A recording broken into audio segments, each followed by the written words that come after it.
안녕하세요. 네, 안녕하세요. 할렐루야. 아멘. 감사합니다. 우리 모두 이렇게 즐거운 복된 날 한자리에 모일 수 있어서 너무나 감사하고 기쁩니다.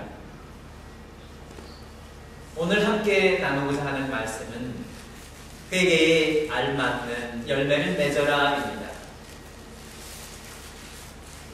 회개는 무엇이죠?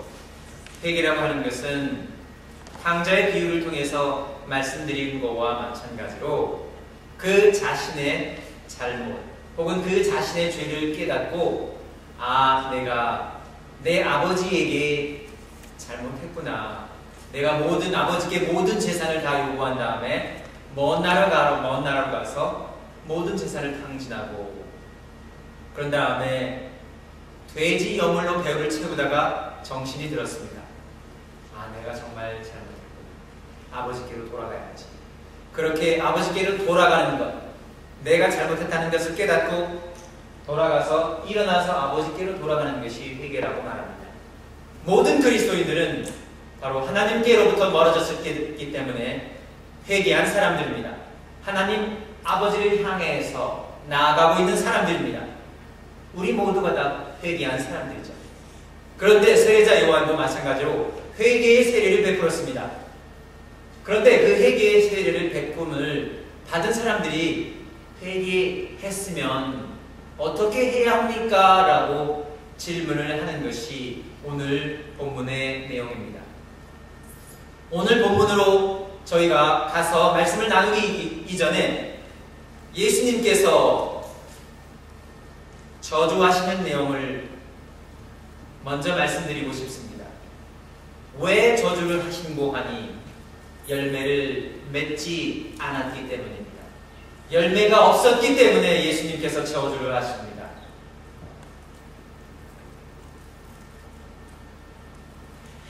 예수님께서 저주하시는 그 내용을 보겠습니다.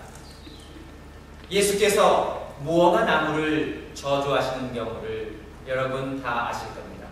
예수님께서는 이렇게 말씀하십니다. 이제부터 영원히 내게서 열매를 따먹을 사람이 없을 것이다 라고 예수님께서 무화과 나무를 향해서 저주를 하십니다. 예수님께서는 그 바로 전에 바로 예루살렘으로 입성하셨고요. 멀리서 푸른 잎사귀들이 무성한 나무를 보고 저 무화과 나무가 열매가 있겠구나 하고 가서 열매를 찾아보니 열매가 없었습니다. 그랬더니 예수님께서 저주를 하십니다. 이제부터 영원히 내게서 열매를 따먹을 사람이 없을 것이다 라고 저주를 하시게 되는 것을 봅니다. 우리도 마찬가지로 예수님께 드릴 열매가 없을 때에는 예수님께서 우리들을 향해서 저주하실 수 있다는 경고의 메시지를 담습니다. 이 메시지는 다른 의미도 담고 있습니다. 예수님께서 이렇게 저주하고 나시고 바로 그 마가복음 11장 17절에서는 예수님께서 성전에 들어가시는데요. 예루살렘 성전에 들어가시는데 그 성전에서 돈을 바꾸는 사람들이 있었습니다. 성전이 아주 사람들로 북적대는데 돈을 바꾸고 양을 팔고 염소를 팔고 해서 성전이 어떻게 보면은 비즈니스예요. 성전이 사람들로 북적대서 돈 장사를 합니다. 오늘날 사람들이 착각을 하는데 교회의 사람들이 북적대서 비즈니스를 하면은 그것이 하나님의 집이라고 착각하는 경우가 있습니다. 예수님께서는 분노하십니다. 그 테이블을 뒤집어 엎으십니다. 그 말씀을 이렇게 하십니다.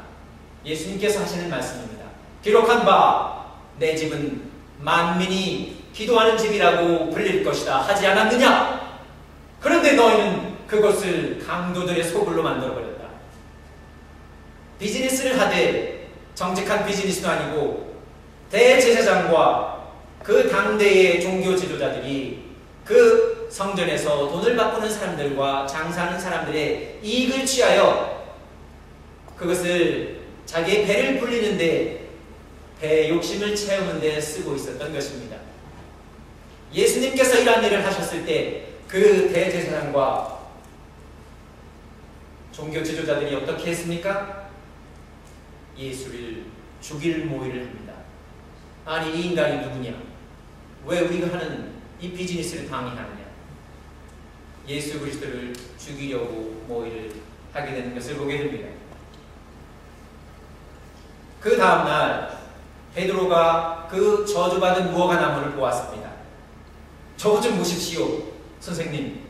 선생님께서 저주하신 무화과 나무가 말라버렸습니다. 혹학자는 이 무화과 나무가 말라버린 것을 이 성전에 빗대서 말합니다. 예수님께서 분명히 나귀를 타고 예루살렘 성에 들어가실 때에 하신 일이 있습니다. 무슨 일을 하셨죠?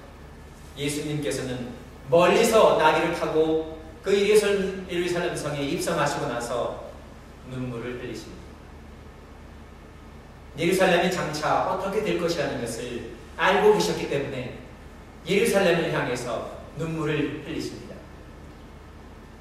기록을 보면요, 이 템플 저주한 것뿐만 아니라 예수님께서는 그 상황들을 아시고 그 당대의 대제사장과 서기관과 바리새파들이 세상에서 구세주로 오는, 바로 메시아로 오는 그분을 알아보지 못하고 그분을 정죄함으로써 십자가에 매달게 되는 것을 아시게 되고 눈물을 흘리는 것뿐만이 아니라 결국 역사 속에서 예루살렘은 AD 70년경에 로마군에 의해서 완전히 멸망을 당하게 되는 상황까지 오게 되는 것을 보게 됩니다. 예수님께서는 그 모든 상황을 그 예루살렘에 들어가시면서 다 보셨는지 모르겠습니다. 왜냐하면 그분은 하나님이셨기 때문입니다. 예수님께서는 눈물로 예루살렘을 경책하시는 것을 보게 됩니다. 랍비님, 저것 좀 보십시오. 선생님께서 저주하신 무화과 나무가 말라버렸습니다. 예수님께서는 그것을 들어서 베드로가 얘기하는 것을 들어서 이렇게 말씀하십니다. 하나님을 믿어라. 내가 진정으로 너에게 말한다. 누구든지 이 산들어 번쩍 들려서 바다에 빠져라 하고 말하고 마음에 의심치 않고 말한 대로 될 것이라고 믿으면 그대로 이루어질 것이다 라고 말합니다. 예수님께서는 이 무화과 나무의 저주를 들어서 우리에게 우리가 말한 것에 그대로 우리가 믿고 말하게 되면은 그것이 이루어질 것이다 라고 말하는 것을 보게 됩니다. 그러므로 나는 너에게 말한다. 너희가 기도하면서 구하는 것은 무엇이든지 이미 그것을 받은 줄로 믿어라. 우리가 기도할 때 이미 받은 것으로 믿게 되면은 그 기도하는 것이 바로 이루어진다라고 말합니다. 우리가 이인영 김순옥 전도자 부부가 안전하게 도착해달라고 기도를 드렸습니다. 안전하게 도착하셨다고 합니다. 기도가 응답을 받게 되었죠. 감사한 일입니다. 이미 그것을 받은 줄로 믿었기 때문입니다. 그리하면 너에게 그대로 이루어질 것이다 라고 말하지 않으셨습니까? 또한 예수님께서 그것에 더해서 가르치는 메시지가 있습니다. 너희가 서서 기도할 때에 어떤 사람과 등진 일이 있거든 용서하여라. 그래야 하늘에 계신 너희 아버지께서도 너희의 잘못을 용서해 주실 것이다. 예수님께서 너희들은 이렇게 기도하여라 라고 가르쳐 주시는 말씀이 있습니다. 하늘에 계신 우리 아버지 하나님, 그 이름을 거룩히 여김을 받으시며 나라에 임하옵시며 아버지의 뜻이 하늘에서 이루어지는 것 같이 땅에서도 이루어지이다. 그리고 내가 내게 죄 지은 자를 사해 준 것 같이 저희 죄를 용서해 주십시오. 저에게 일용할 양식을 주십시오. 내게 나라와 권세가 아버지께 영원히 있습니다 라고 말하고 있는데 그 기도의 내용 속에서 바로 우리가 다른 사람을 용서하는 것이 반드시 포함되는데요, 우리가 다른 사람을 용서하지 않으면 하나님께서 우리를 용서하지 않는다라고 얘기하고 있습니다. 얼마나 무서운 내용입니까? 용서하라 라고 예수님께서 말씀하고 계십니다. 용서하는 것은 다른 사람을 마음으로 용서해서 그 사람이 잘못한 것을 마음속에서 지워버리는 것뿐만 아니라 그것을 입에 담지 않는 것뿐만 아니라 다시 기억하지 않는 것뿐만 아니라 서로 좋은 관계를 위해서 서로 노력하는 것도 포함되고 있습니다. 그것이 바로 서로를 위해서 기도하는 것이고 그것이 바로 서로를 위해서 용서하는 것이고 그것이 결국 섬기며 사랑하는 모습이기 때문입니다. 세례자 요한은 이렇게 말합니다. 요한은 자기에게 침례를 받으러 나오는 무리에게 말합니다. 독사의 자식들아, 누가 너에게 닥쳐올 진노를 피하라고 일러주더냐. 회개에 알맞는 열매를 맺어라. 너희 속으로 아브라함은 우리 조상이다 하고 말하지 말아라. 내가 너희에게 말한다. 하나님께서는 이 돌들로도 아브라함의 조상을 만들 수 있다라고 말합니다. 예수님께서 예루살렘 성에 입성하실 때에 호산나 주님의 이름으로 오는 사람을 찬송하리로다 라고 말했을 때 바리새파 사람들이 당신의 제자들을 구주시시오라고 얘기하셨을 때 예수님께서 뭐라고 말씀하십니까? 그대로 두어라. 이들이 소리치지 않으면 이 돌들이 소리칠 것이다 라고 말하지 않았습니까? 마찬가지로 이 사람들이 회개하지 않고 회개할 알맞은 열매를 맺지 않으면 그들도 마찬가지로 버려지게 될 것이고 돌들을 들어서 아브라함의 후손을 만들 것이라는 생각을 말씀하십니다. 간단히 생각해 보면요, 우리 인생, 인간이라는 것이 무엇입니까? 우리가 세상에서 뭔가 있는 것처럼 살아가는 것 같아도 결국 우리의 근원이라는 것, 우리의 근본은 다름없습니다. 우리는 흙입니다. 너희는 흙이니 흙으로 돌아갈지니라. 여러분 관에서 썩어서 며칠이면 흙으로 돌아갈 것이라고 생각하십니까? 여러분이 이 세상 영원히 살 수 있을 것이라고 생각하십니까?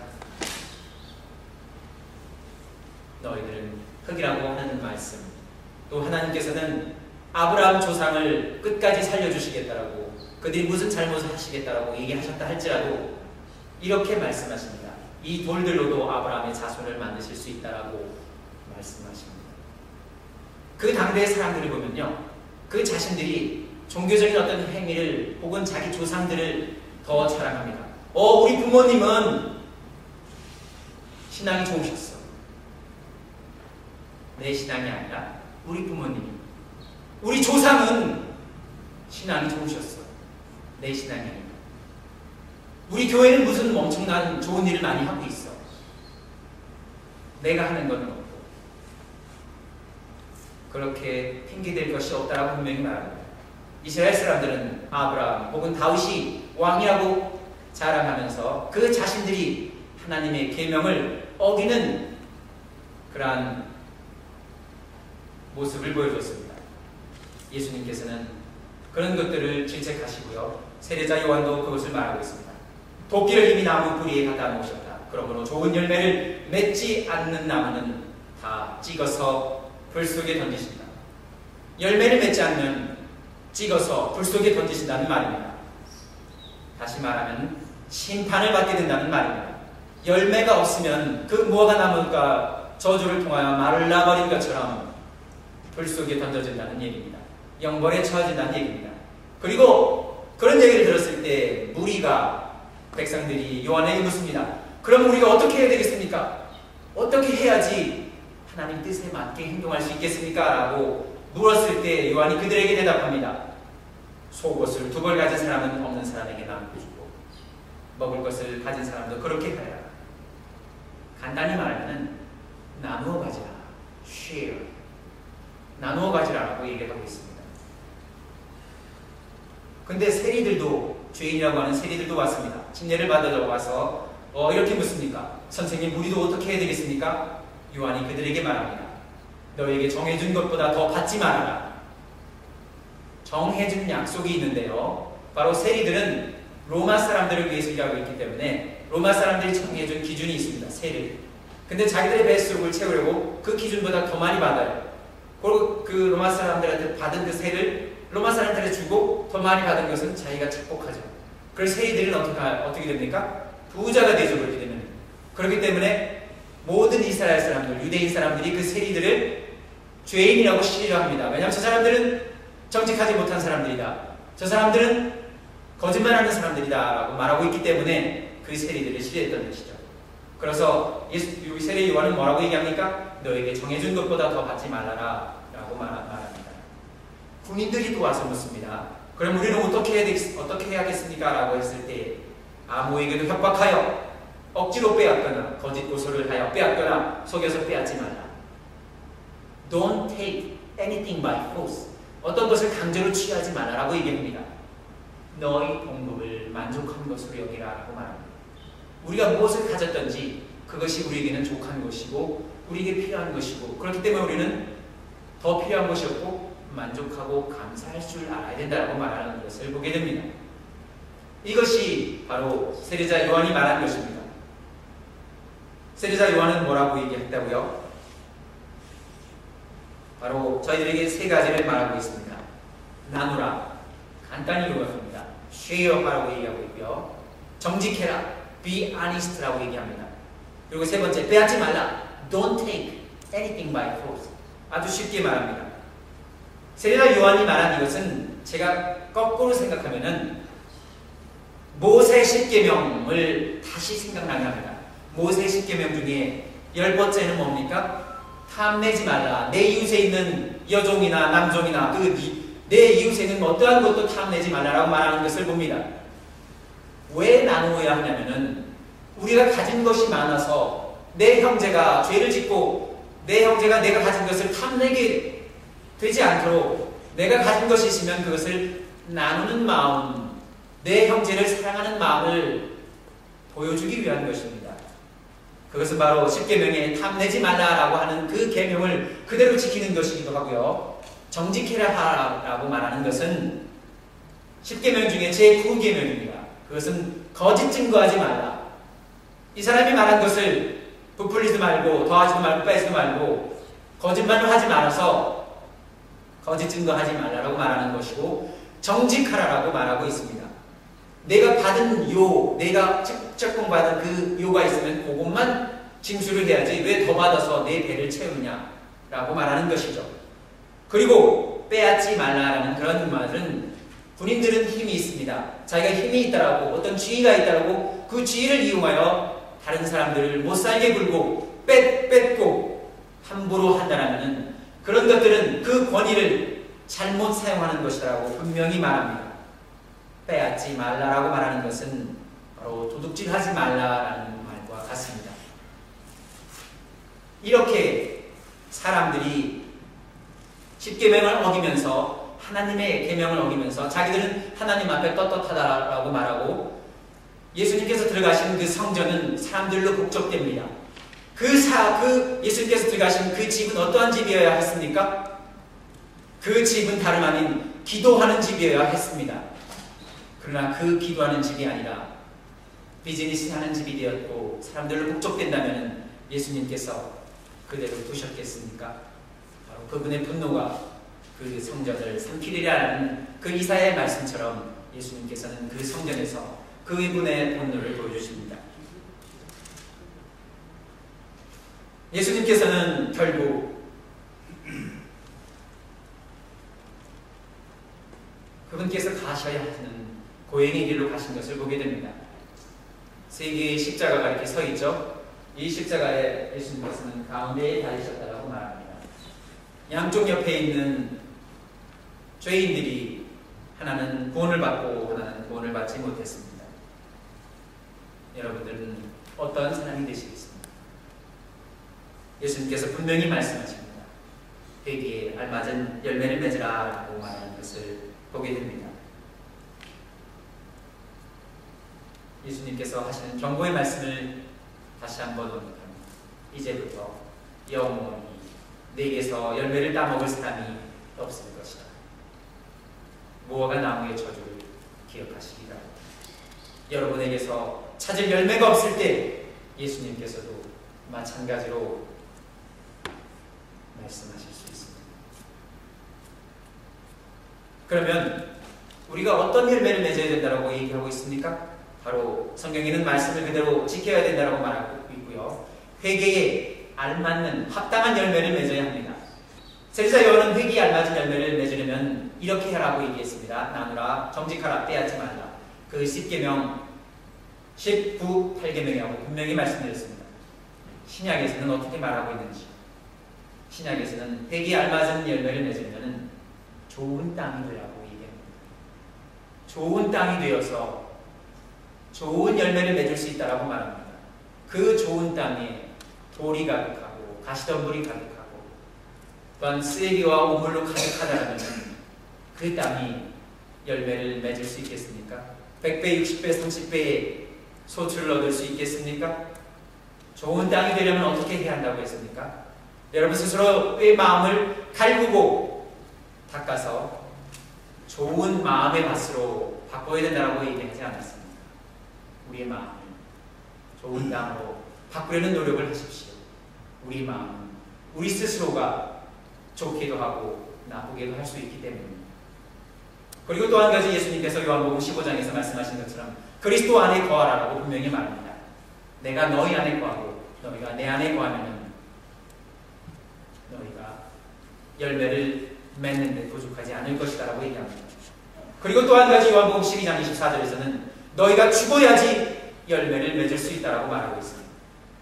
씨앗이 하늘에 밀알의 씨앗이 떨어져서 죽어야지 땅속에 죽어서 새로운 모습으로 나와야지 그것이 자라서 성장해서 열매를 맺을 수 있는 것처럼 우리도 열매를 맺으려면 우리 자신의 과거의 죄를 짓고 죄 속에서 죽어야 되고 또한 우리 자신의 늘 갖고 있는 그러한 우리 자신의 작은 worldview 우리가 가지고 있는 작은 우리의 생각들을 우리 마음에 있는 것을 버려야 된다고 말하고 있습니다. 바로 우리 속에 예수 그리스도의 말씀으로 가득 채워야 된다고 말하고 있습니다. 그렇게 함으로써 성령이 인도해 주심에 따라 살게 되고요. 기도하면서 모든 선한 일에서 열매를 맺어야 된다고 말합니다.